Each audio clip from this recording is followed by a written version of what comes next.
జై శ్రీరామ్. శ్రీ సీతారామాభ్యాం నమః.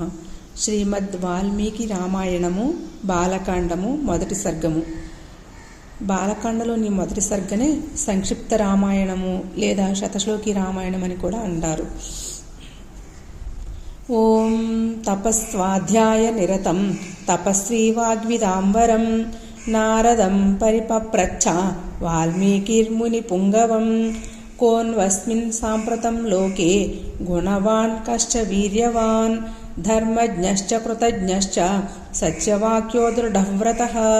చారిత్రేణ చ కో యుక్తః సర్వభూతేషు కోహితః విద్వాన్ కః సమర్థశ్చ కశ్చైకప్రియదర్శనః ఆత్మవాన్ కో జితక్రోధో ద్యుతిమాన్ కో నసూయకః కస్య బిభ్యతి దేవాశ్చ జాతరోషస్య సంయుగే ఏతదిచ్ఛామ్యహం శ్రోతుం పరం కౌతూహలం హి మే మహర్షే త్వం సమర్థోసి జ్ఞాతుమేవం విధం నరం శ్రుత్వా చైతత్త్రిలోకజ్ఞో వాల్మీకిర్నారదో వచః శ్రూయతామితి సామంత్ర్య ప్రహృష్టో వాక్యమబ్రవీత్ బహవో దుర్లభాశ్చైవ ఏ త్వయా కీర్తితా గుణాః మునే వక్ష్యామ్యహం బుద్ధ్వా తైర్యుక్తః శ్రూయతాం నరః. ఇక్ష్వాకువంశప్రభవో రామో నామ జనైశ్రుతః నియతాత్మా మహావీర్యో ద్యుతిమాన్ ధృతిమాన్ వశీ బుద్ధిమాన్ నీతిమాన్ వాగ్మీ శ్రీమాన్ శత్రునిబర్హణః విపులాంసో మహాబాహుః కంబుగ్రీవో మహాహనుః మహోరస్కో మహేశ్వాసో గూఢజద్రుః అరిందమః ఆజానుబాహుః సుశిరాः సులలాటः సువిక్రమः సమः సమవిభక్తాంగः స్నిగ్ధవర్ణः ప్రతాపవాన్ పీనవక్షా విశాలాక్షో లక్ష్మీవాన్ శుభలక్షణः ధర్మజ్ఞः సత్యసంధశ్చ ప్రజానాంచ హితే రతః యశస్వీ జ్ఞానసంపన్నః శుచిర్వశ్యः సమాధిమాన్ ప్రజాపతి నమః శ్రీమాన్ ధాతా రిపునిషూదనః రక్షితా జీవలోకస్య ధర్మస్య పరిరక్షితా రక్షితా స్వస్య ధర్మస్య స్వజనస్య చ రక్షితా వేదాంగతత్వజ్ఞో ధనుర్వేదే చ నిష్ఠితః సర్వశాస్త్రార్థతత్వజ్ఞః స్మృతిమాన్ ప్రతిభానవాన్ సర్వలోకప్రియः సాధుః అదీనాత్మా విచక్షణः సర్వదాభిగతः సద్భిః సముద్ర ఇవ సింధుభిః ఆర్యः సర్వసమశ్చైవ సదైవ ప్రియదర్శనः స చ సర్వగుణోపేతः కౌసల్యానందవర్ధనः సముద్ర ఇవ గాంభీర్యే ధైర్యేణ హిమవానివ విష్ణునా సదృశో వీర్యే సోమవత్ప్రియదర్శనः కాలాగ్నిసదృశः క్రోధే క్షమయా పృథివీ సమः ధనదేన సమస్త్యాగే సత్యే ధర్మ ఇవాపరः తమేవం గుణసంపన్నం రామం సత్యపరాక్రమం జ్యేష్ఠం శ్రేష్టగుణైర్యుక్తం ప్రియం దశరథస్తుతం ప్రకృతీనాం హితైర్యుక్తం ప్రకృతిప్రియకామ్యయా యౌవరాజ్యేన సంయోక్తుం ఐచ్ఛత్ప్రీత్యా మహీపతిః తస్యాభిషేకసంభారాన్ దృష్ట్వా భార్యాథ కైకేయీ పూర్వం దత్తవరా దేవీ వరమేనం అయాచత వివాసనం చ రామస్య భరతస్యాభిషేచనం ససత్యవచనాద్రాజా ధర్మపాశేన సంయతః వివాసయామాస సుతం రామం దశరథః ప్రియం స జగామ వనం వీరః ప్రతిజ్ఞాం అనుపాలయన్ పితుర్వచననిర్దేశాత్ కైకేయః ప్రియకారణాత్ తం వ్రజంతం ప్రియో భ్రాతా లక్ష్మణోనుజగామః స్నేహాద్వినయసంపన్నః సుమిత్రానందవర్ధనः భ్రాతరం దయితో భ్రాతుః సౌభ్రాత్రమనుదర్శయన్ రామస్య దయితా భార్య నిత్యం ప్రాణసమాహితా జనకస్య కులే జాత దేవమాయేన నిర్మితా సర్వలక్షణ సంపన్న नारीणाम् उत्तमावधूः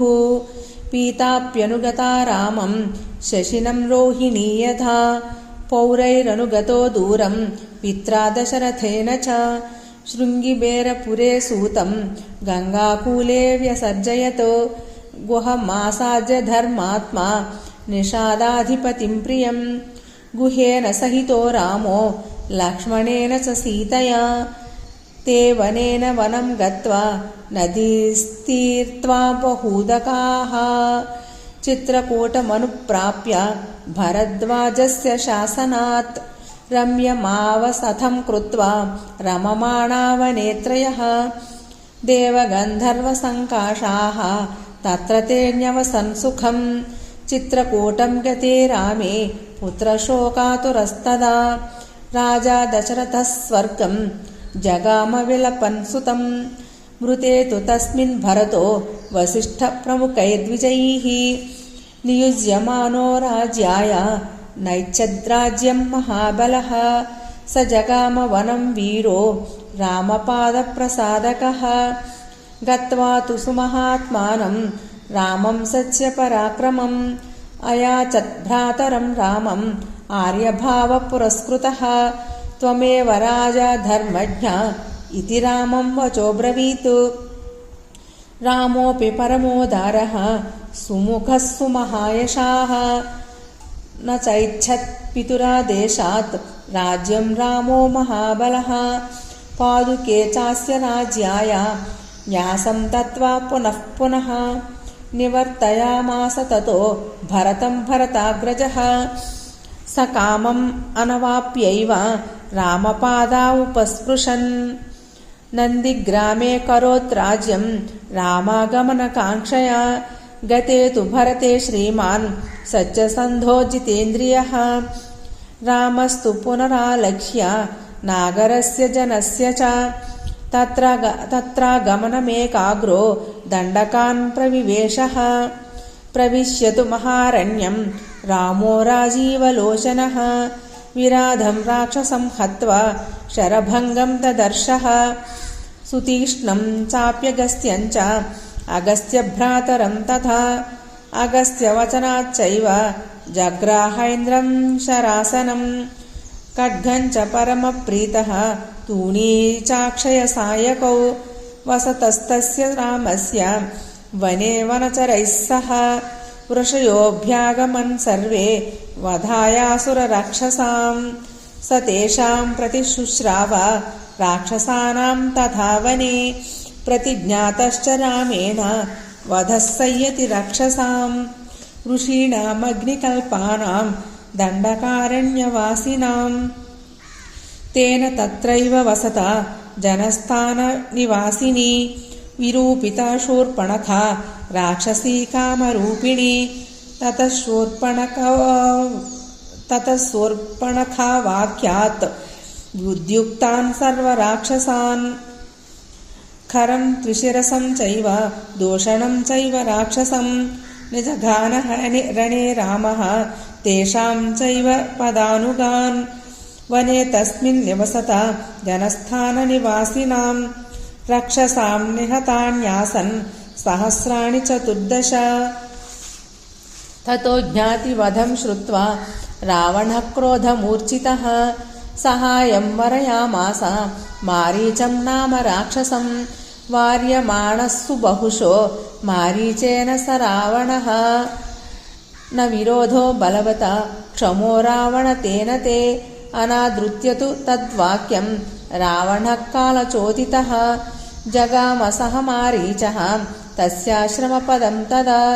तेन मायाविना दूरम् अपवाह्य नृपात्मजौ जहार भार्यां रामस्य गृध्रं हत्वा जटायुषं गृध्रं च निहतं दृष्ट्वा हृतां श्रुत्वा च मैथिलीं राघवः शोकसन्तप्तो विललापाकुलेन्द्रियः ततस्तेनैव शोकेन गृध्रं दग्ध्वा जटायुषं मार्गमाणो वने सीतां राक्षसं सन्ददर्शः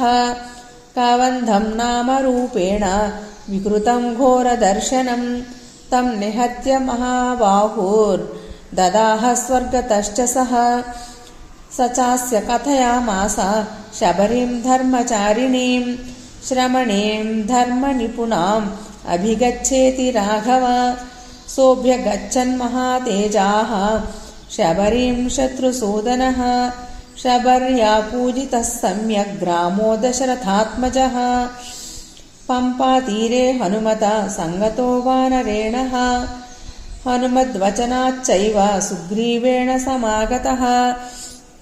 सुग्रीवाय च तत्सर्वं शंसद्रामो महाबलः आदितस्तद्यथावृत्तं सीतायाश्च विशेषतः सुग्रीवश्चापि तत्सर्वं श्रुत्वा रामस्य वानरः चकार सख्यं रामेण प्रेतश्चैवाग्निसाक्षिकम् ततो वानरराजेन वैरानुकथनं प्रति रामायावेदितं सर्वं प्रणयाद्दुःखितेन च प्रतिज्ञातं च रामेण तदा वालिवधं प्रति वालिनश्च बलं तत्र कथयामास वानरः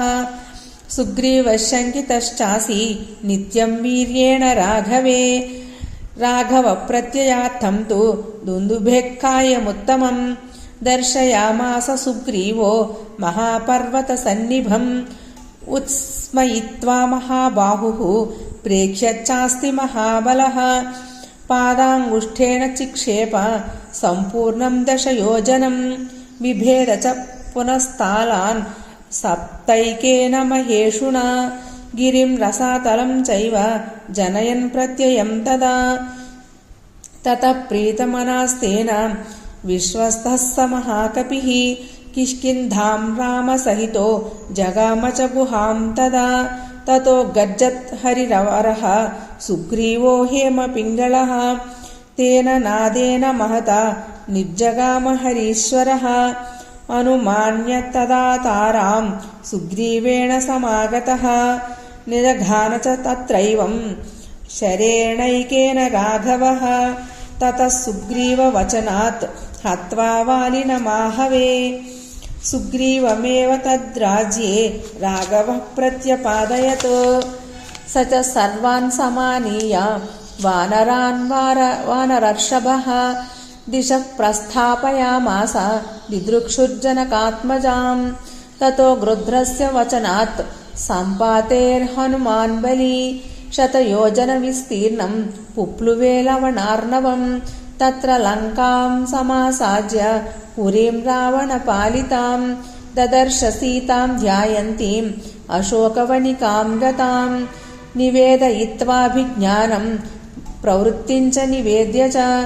समाश्वास्य च वैदेहीं मर्दयामास तोरणं पञ्चसेनाग्रगान् हत्वा सप्तमन्त्रिसुतानपि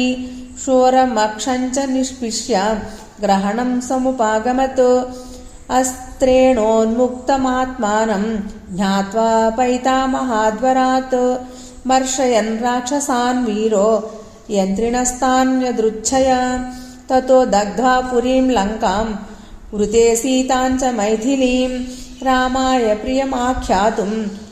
पुनरायान् महाकपिः सोऽभिगम्य महात्मानं कृत्वा रामं प्रदक्षिणं न्यवेदयदवेयात्मा दृष्टा सीतेति तत्त्वतः ततः सुग्रीवसहितो गत्वा तीरं महोदधेः समुद्रं क्षोभयामास शरैरादित्यसन्निभैः दर्शयामास चात्मानं समुद्रसरितां पतिः समुद्रवचनाच्चैव नलं सेतुमकारयत् तेन गत्वा पुरीं लङ्कां हत्वा रावणमाहवे रामः सीतामनुप्राप्य परां व्रीडामुपागमत् तामुवाच ततो रामः परुषं जनसंसदि अमृष्यमाना सा सीता विवेशज्वलनं सती ततोऽग्निवचनात् सीतां ज्ञात्वा विगतकल्मषां बभौ रामः सम्प्रहृष्टः पूजितः सर्वदैवतैः